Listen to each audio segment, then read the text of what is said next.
오늘의 한 뉴스 참 다채롭습니다. 우선 첫 번째 한 뉴스가 왕가 사는 남자 얘기였어요. 1,000만을 훌쩍 넘겼던데요, 그게? 네. 이제 1,200만도 넘기고 이게 영화 실미도랑 기생충의 기록도 넘어선 거라고 하거든요. 그래서 오늘 이 영화 속 역사 이야기를 해보려고 합니다. KBS의 대표적인 역사 프로그램에서 활약하셨던 역사학자 이익주 교수님 함께합니다. 안녕하세요. 네, 안녕하세요.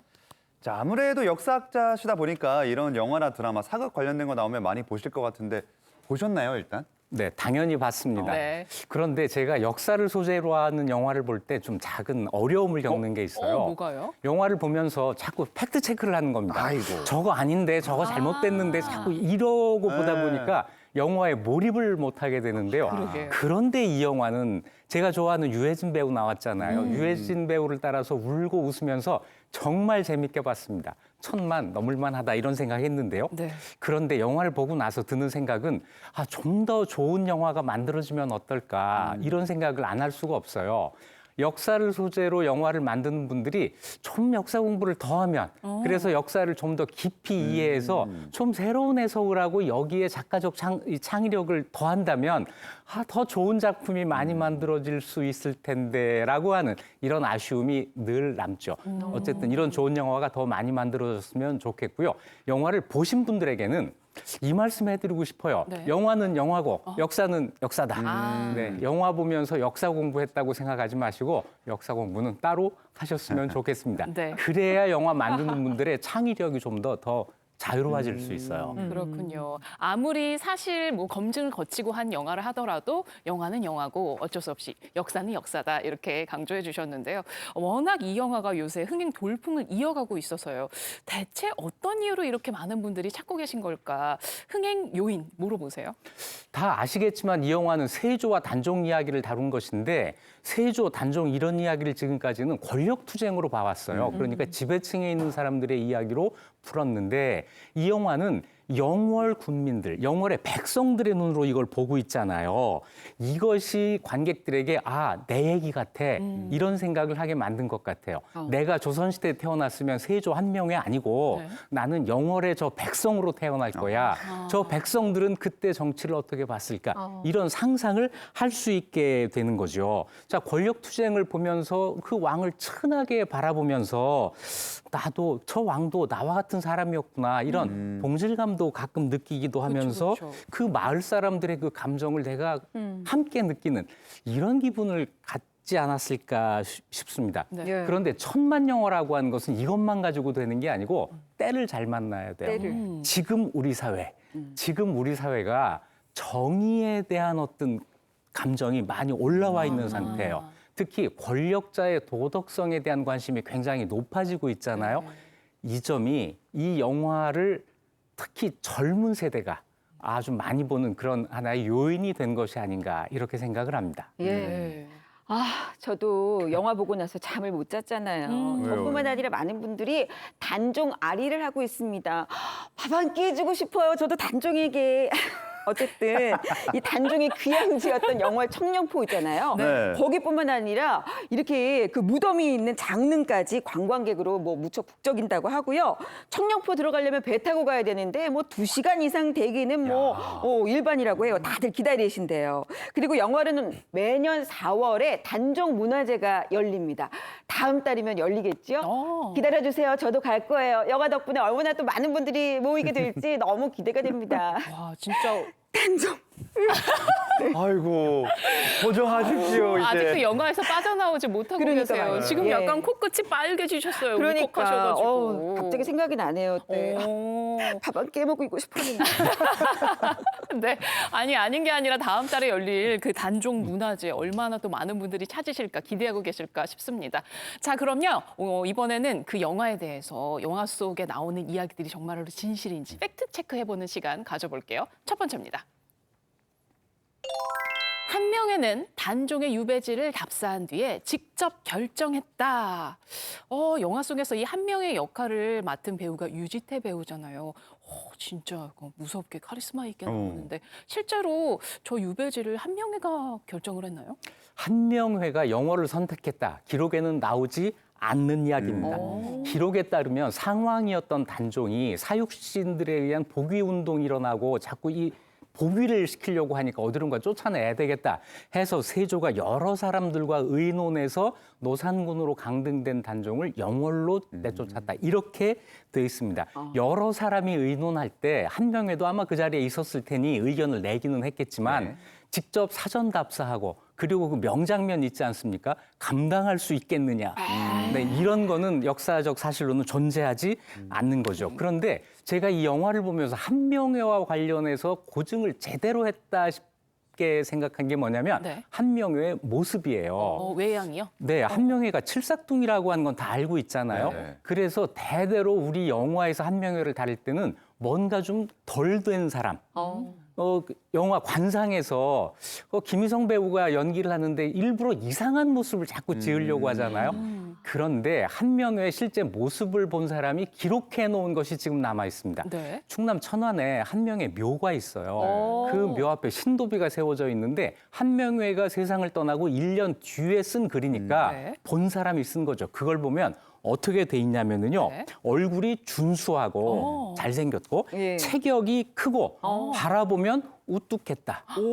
몸집이 컸던 거예요. 칠삭둥이가 어른이 되면 클 수도 있잖아요. 그럼요, 그럼요. 네, 우리가 이 생각을 못한 거예요. 그래서 이 영화에서 한명회 역할을 한 살찐 유지태 배우 예. 정말 고증 잘했다. 이렇게 생각을 했습니다.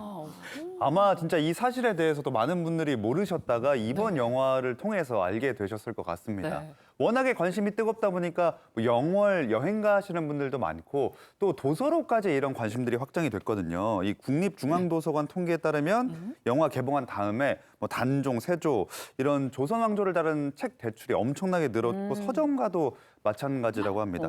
이런 현상은 좀 긍정적인 면이 있겠죠? 그러면 굉장히 반가운 일입니다. 역사에 대한 관심이 높아지고 있잖아요. 영화를 보는 데서 그치는 것이 아니고 현장에 직접 가보고 느껴도 보고 네. 그리고 책 찾아서 또 읽어도 보고 이렇게 되는데요. 더 깊이 이해하려고 한다. 이거 이제 깊이 판다는 뜻에서 예. 디깅 문화라고 하잖아요. 네. 이 단종, 세조, 조선기 정치에 대한 디깅 문화가 지금 불타고 있는 거예요. 그러면서 이 실패를 겪으면서도 묵묵히 살아나고 있는 우리들이 바로 저 단종과 같은 저런 모습이 아닐까 이런 느낌을 갖게 되는 것 같아요. 네. 자, 이 영화를 재밌게 보면서도 계속 제가 흠을 잡네요. 옥에 티가 하나 또 있다고 뭐야, 생각을 또? 하는데요. 이 영화를 보면 너무 착한 사람과 너무 나쁜 사람이 대비가 되는 거예요. 아, 선과 악이 너무 대립돼 네, 있다. 한 명에는 나쁜 사람, 네. 단종은 착한 사람, 마을 사람들 착한 사람. 네. 이 선악의 대비로 이 영화를 끌고 나가는데 영화의 재미를 위해서는 어쩔 수 없는 일이라고 할 수 있지만 이 세상은 좋은 사람, 나쁜 사람이 어울려 사는 데가 아니고 이런 사람, 저런 사람이 어울려 사는 데잖아요. 그래서 우리 역사 소재로 영화를 만들 때에도 이런 생각, 저런 생각을 가진 사람들이 어울려 사는 이런 모습을 좀 보고 싶은데 영화에서 이게 잘 안 되는 것 같아요. 역사적 인물을 평가할 때는 언제나 이런 사람과 저런 사람이 있다. 깊이 파는 것도 구덩이를 좀 더 넓게 파서 다양한 사람들에 대해서 예를 들어 세조와 한명회에 대해서도 깊이 파자, 디깅을 하자. 디깅 문화가 좀 넓어졌으면 좋겠습니다. 네. 예. 그렇군요. 아닌 게 아니라 영화 속에 굉장히 몰입을 하신 분들이 많아서요. 이 선과 악의 구도에 너무 몰입을 한 나머지 요새 세조가 봉변을 당하고 있다고 합니다. 화면 보시죠. 자, 단종 오빠 돌려내. 요즘 광릉에 별점 1점 쏟아지는 까닭. 또 너무 불쌍해. 영월에는 돈줄, 광릉에는 별점 테러. 이게 참 아유 고생하고 계시네요, 세조가. 네. 그런데 아까 오빠라고 하셨어요? 예. 그렇게 많이들 댓글에 하던데요. 저 영화 속의 단종 17살이에요. 예. 그러니까 17살 이하만 오빠라고 부르고 단종이 지금 살아 있었으면은요. 제가 세봤습니다. 585살입니다. 아무도 함부로 오빠라고 네. 못하겠네요. 아니 요새 교수님 멋있으면 그냥 다 오빠예요. 큰 오빠. 네네, 알겠습니다. 익조 오빠 막 이럴 수 있는 거예요. 네, 고맙습니다. 오빠 그냥 해요. 네, 그래서 이 바람에 세조의 능이 있잖아요. 이 광릉이라는 능, 여기가 지금 테러를 당하고 있다는데요. 영화를 본 관객들이 지도 어플에 찾아가서 이 광릉 리뷰창에 별점 1점을 우와. 주는 테러를 하고 네. 있다는 거예요. 단종에 대한 과몰입이 그 반대쪽에 있는 세조에 대한 비난으로 이어지는 건데요. 조금은 과도한 감정 표현이고 과도한 현상이죠. 이런 일은 역사를 소재로 한 드라마가 성공할 때마다 일어났었는데요. 예를 들어서 이순신 장군 영화가 성공했을 때 네. 그때는 갑자기 선조의 몽릉이 이런 순환을 당하기도 했습니다. 와, 아니 그런데 제가 세조를 제가 이러니까 제가 이런 악플을 단 거라고 착각하실지 모르겠는데 저는 안 달았고요. 세조가 이렇게 욕을 먹는 이유 중에 하나가 바로 이거 아닐까 싶어요. 바로 이겁니다. 단종의 지시를 거두는 자는 삼족을 멸하라. 너무한 것 같아요. 어떻게 그렇게 말을 해요? 너무 무섭잖아요. 근데 댓글 다셨네요. 저 아니, 제가 언제 그랬어요? 근데 이승현 아나운서 너무 예. 몰입한 거 아니에요? 지금 단종 아리하고 계신 거 아니에요? 아니 우리 교수님께서도 아시겠지만 단종의 모습을 박지훈 씨 배우가 했잖아요. 이 박지훈 배우의 두 촉촉한 눈을 보면은 저를 바라보고 있거든요. 화면을 통해서 저를 바라보면서 막 애잔하게 이렇게 눈물 똑똑 흘러들이고 막 이러면은 나 어떡하면 좋아. 내가 막 어떻게 달려나가서 어떻게 한 명이랑 이렇게 싸워야 될 것 같고 아직까지도 막 너무 속상해 죽겠어요. 사실 박지훈 배우 정도면 이제 이승현 아나운서 아들뻘이잖아요. 예? 엄마의 마음으로 지켜주겠다. 이렇게 이해를 하죠. 네, 그래도 멋있으면 오빠니까. 맞습니다. 그 연기 정말 좋았어요. 네. 그런데 이 역사적 사실을 가지고 이야기하면 재밌는 게 다 사라지는데요. 세조가 단종의 시신을 거두는 자는 삼족을 멸하겠다. 이런 이야기는 한 적이 없습니다. 그래요? 공식적인 기록에는 그런 말이 안 나와요. 네. 다만 국가에서 단종에 대해서 공식적인 장례를 치르지 않았던 것만은 분명하고 마을 사람들도 이 국법에 의해서 목숨을 잃은 사람을 우리가 어떻게 해야 되지? 이렇게 당황했던 것도 충분히 상상할 수 있는데요. 여기서 더 놀라운 사실 하나가 있어요. 우리가 아주 상식처럼 알고 있는 고을 호장 어문도가 네. 시신을 수습해서 장례를 치렀다라고 하는 기록도 없어요. 아니 어머, 그러면 에이, 어문도라면 그랬겠지. 설마 안 그랬을까? 그 인물이 기록이 있긴 있는 거예요? 네, 있는데 단종이 돌아가시고 꼭 59년 뒤에 이 기록이 나옵니다. 중종실록의 기록이 나오는데요. 국가에서 우승지, 이 이제 왕의 비서실장격이에요. 이 영월로 보내서 노산군, 이 단종에 격화된 이름입니다. 이 제사를 지내게 했어요. 이 우승지가 돌아와서 보고를 하는데 이런 말을 합니다. 지금 노산군 묘가 영월군 서쪽 오리되는 길 곁에 있는데 네. 높이가 2자 정도, 그러니까 60cm 정도밖에 안 된다는 거예요. 흔적이 희미한 이 무덤이 있는데 누구 무덤인지 확실치 않은데 그 고을 사람들이 이것이 임금의 묘다라고 계속 이야기를 한다는 거예요. 그래서 이 고을 사람들 얘기를 더 들어보니 여기 어문도가 나옵니다. 어문도가 이 단종이 돌아가셨을 적에 시신을 수습해서 고글하고 관을 갖추어서 장사를 지냈다라고 하는 이야기가 영월 지방에서 구전되어서 입에서 입으로 전해오고 있었던 거예요.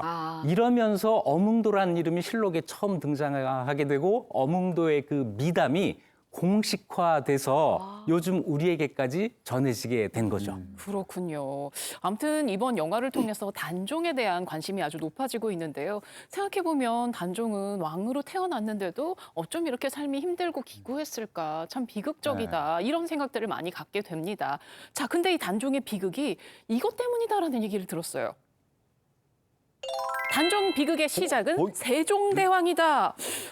왜 세종대왕으로 그설로 올라가는 거죠? 우리 이런 말 하잖아요. 잘 되면 내 탓, 잘못되면 조상 탓. 세종대왕이 단종의 할아버지잖아요. 네. 단종 비극의 시작은 세종대왕 탓도 있다. 이 말씀 드리고 싶은데요. 이유가 두 가지입니다. 단종이 12살에 왕이 되는데요. 이때 12살, 지금 초등학생으로 생각하시면 안 됩니다. 지금보다는 훨씬 더 성숙한 사람이고 10대 초반에 왕이 된 사람이 단종만 있느냐면 그렇지도 않아요. 조선 성군의 한 사람으로 알려져 있는 성종도 13살에 왕이 되거든요. 그런데 이때는 어머니나 할머니가 살아계셔서 대비의 자격으로 수렴청정이라는 걸 하면서 이 어린 왕이 자랄 때까지 보호를 하는데 네. 단종에게는 할머니도 돌아가셨고 어머니도 돌아가셨고 그러니까 보호해 줄 사람이 없었던 거예요. 그러다 보니 12살 어린 나이가 문제가 되는 건데 단종의 12살 즉위, 여기에 세종대왕 탓이 조금 있다라는 겁니다. 자, 단종의 아버지 문종이 무려 3번 결혼을 하고 3번째 부인에게서 단종이 태어나요. 첫 번째 부인을 14살 때 네. 세자 빈으로 드리는데 좀 세종이 마음에 들지를 않았어요. 궁중에서 뭐 저주술을 한다 이런 소문이 나서 어이구. 세종이 쫓아냅니다. 네. 그리고 두 번째 세자빈을 드리는데 이 두 번째 세자빈도 세종이 마음에 들지 않았어요. 게다가 궁궐 안에서 이 세자빈이 동성애를 하고 있습니다라는 이 소문이 나니까 세종이 또 쫓아냈어요. 우와. 세 번째 부인으로 들어온 사람이 단종의 어머니가 됐는데 네. 결혼을 계속 하다 보니 문종의 나이가 계속 들어갔겠죠. 네네. 첫 번째 결혼으로부터 무려 9년 뒤에 세 번째 결혼을 했고 네. 이 세 번째 결혼을 한 뒤 5년 뒤에 단종을 낳게 됩니다. 아. 그래서 28살에 첫 아들을 낳는데 아니 28살에 첫 아들이면 너무 이른 거 아니야? 우리는 그렇게 생각했지만 생각했지만. 그때 상식으로는 한 10년 늦은 거예요. 와. 그러니까 세종대왕이 며느리들을 자꾸 쫓아내지 않고 바로 아들을 낳게 했으면 네. 비록 문종이 39살에 세상을 떠나서 일찍 돌아가시긴 했지만 그래도 20살 가까이 되는 아들이 있었을 될 수도. 뻔한 거죠. 그쵸. 야. 그래서 이 세종대왕이 원한 건 아니지만 결과적으로 일조했다. 했다. 네, 이렇게 이야기를 하는 겁니다. 아, 전 참 세종대왕님 저기 존경했는데 아니 며느리 사랑은 시아버지라고 하는데 그 며느리를 그렇게 하셨으니 조금 탓이 있긴 있어요. 아니 근데 단종의 비극에 세종대왕이 탓이 두 가지라고 하셨잖아요. 첫 번째 탓, 며느리를 까다롭게 골랐다. 이거 나왔어요. 또 하나의 탓은 뭔가요? 첫 번째 탓은 좀 작은 탓이고요. 네. 두 번째 뭐예요? 탓은 조금 커요. 뭘까요? 아들들, 그러니까 왕자들을 계속 정치에 참여를 시켰습니다. 고려 조선시대에는 종친불사라고 해서 왕자들은 정치에 참여를 못하게 하는 게 원칙이었어요. 왜냐하면 왕의 동생은 경쟁자가 될 수 있잖아요. 네네. 그렇지. 또 왕의 아들이 즉위를 계승을 하게 되면 왕의 삼촌들이 되니까 역시 경쟁자가 될 수 있단 말이에요. 그래서 왕의 아들들은 아무것도 하지 말고 그냥 편하게 지내라. 이게 원칙인데 세종이 이걸 깬 겁니다. 자기 큰아들 문종 말고도 둘째 수양대군, 셋째 안평대군을 계속 정치에 참여를 시켜요. 야. 자기가 하고 싶은 일을 할 때 나를 대신하는 사람으로 이 아들들을 끌어다 쓴 거예요. 왜 그랬는지 알 수는 없지만 아마도 세종은 아들들이 다 자기 같은 줄 안 거예요. 욕심도 없고 또 능력 있고 시키는 일 잘하고 이런 능력을 섞일 수 없다 해서 아들들을 쓴 건데 이러다 보니까 수양대군, 안평대군 같은 이 왕자들이 조정 대신들과 계속 접촉을 하게 되잖아요. 친해지고 그러면서 기회를 봐서 정치 세력을 만들 수 있는 기회가 여기서 만들어진 거예요. 네네. 그래서 단종이 할머니, 어머니 다 돌아가시고 아버지가 갑자기 세상을 떠났을 때 정말 이 세상에 혼자 남는 존재가 되고 삼촌들이 경쟁자가 되는 정치에 욕심을 내는 이런 상황이 만들어진 거죠. 세종 탓이 아주 없다고 할 수 없다라는 겁니다. 이 세종대왕은 이상적인 사회를 꿈꿨겠지만 또 이게 이런 역효과를 낳게 됐습니다. 그럼 여기서 두 번째 팩트 체크 한번 해보겠습니다. 자, 단종의 숙부 금성대군의 묘는 없다? 이게 무슨 얘기죠? 금성대군은 세종의 6째 적자고 단종에게는 5째 삼촌이 되는데요. 수양대군의 동생이죠. 네. 영화에서 보듯이 단종 복위를 깨했다가 실패해서 사약을 받고 세상을 떠나게 됩니다.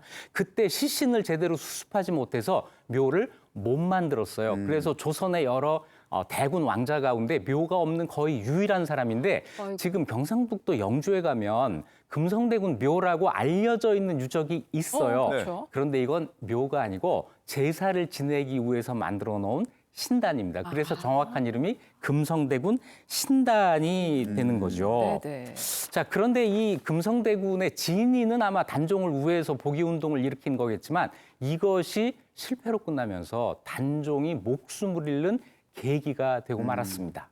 그렇군요. 아니 또 단종이 그렇게 죽고 나서 남겨진 그 아내, 그 원래 왕비였던 그분의 삶은 또 어땠을까 그런 궁금증도 생기더라고요. 근데 이 영화 때문에 단종의 왕비예요. 정순왕후의 등 사릉을 찾는 사람도 지금 많아지고 있다고 하는데요.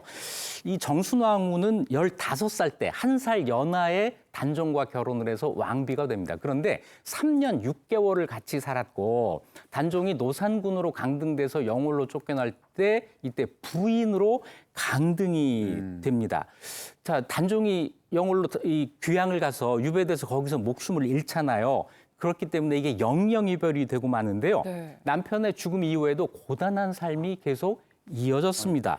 서울 장신동 일대에서는요, 이 정순왕후가 염색하는 일로 생계를 꾸려나갔다 이런 일화가 전해지는데 사실 이거는 있던 일은 아니고 만들어진 이야기입니다. 그래요? 기록으로 확인되는 거는요, 세조가 이 정순왕후를 위해서 동대문 바깥에 정업원이라고 하는 사찰을 만들어줬어요. 네. 이 사찰에서 지내면서 직접 염색해서 생계를 꾸려나가는 이 정도의 험한 삶은 아마 살지 않았을 걸로 보입니다. 이 기록은 영주실록에 나오니까 역시 또 확인은 해봐야 되겠죠. 네.